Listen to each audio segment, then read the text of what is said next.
यथाचित सम्बोधन व्यक्त गर्दै म हरिशरण अर्याल एउटा कविता वाचन गर्न गइरहेको छु। कविताको शीर्षक छ पर्खाइका दिनहरू।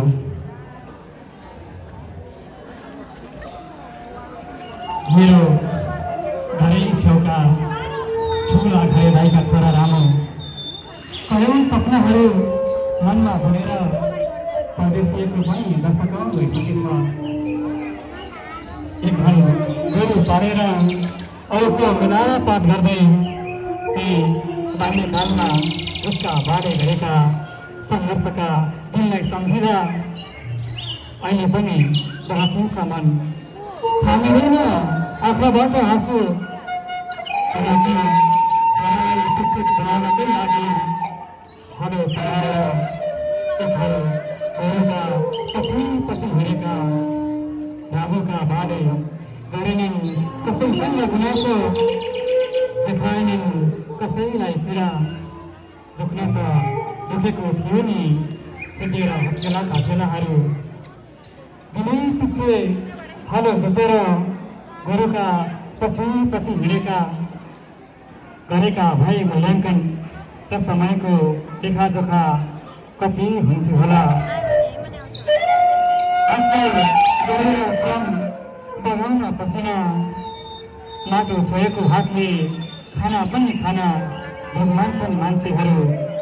बुझ्दा कहिले काहीँ कुर्कुच्चामा काँडा देखाउँछन् अस्वाभाविक पीडा।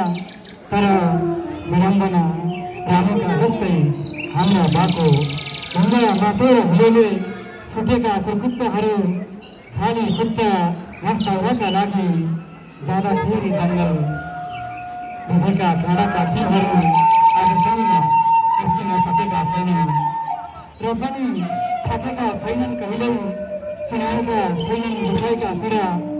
बरु अझै बसिरहेका छन् आशामा, कापे पनि उमेरले डाँडो भए पनि वृद्ध अवस्था, झरे पनि बुढौलीले मुखका दाँतहरू, नरहे पनि कपालमा केश, नटराए पनि टाढाका वस्तु आँखाले निहालेर हेरिरहेका छन् कमाउन गएका छोरा फर्केर आउने बाटो।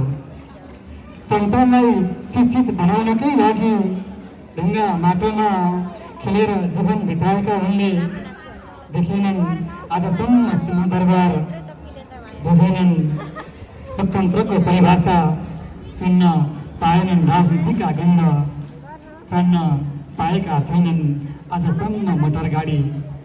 सुनेका छन् त केवल चुनावको समयमा फेर्छौँ अहिलेको व्यवस्था, दिनेछौँ युवालाई रोजगार, ल्याउँछौँ गाउँ गाउँमा सिंहदरबार। तर ती कण्टलापुर घाम छाडेर बारीका काम दिएका नेतालाई मतदान भएन समस्याहरू समाधान। ती बुढाबा पर्खिरहेका छन् छोराको आउने दिन भनेर, पुरा भएनन् सोचेका कुराहरू, सुनेनन् कसैले गरिबका पुकार। उज्यालो दिनमा पनि बाँचिरहेका छन् मनलाई बनाएर अन्धकार, किनकि जसको पर्खाइमा दिनरात बाटो हेर्दै कुरेर बसेका हुन्छन् ती बुढाबा। विडम्बना सकिन्छ आशाका भरोसा, सकिन्छ पर्खाइको घडी। परदेश जाने बेलामा घरबाट एक्लै गएको छोरा फर्कन्छ बाकसमा वरिपरि मलामी लिएर। अनि सकिनेछ बाको पर्खाइ र छोराको जीवन। यस्तै रहेछ परदेशी जीवन। हस्त, धन्यवाद।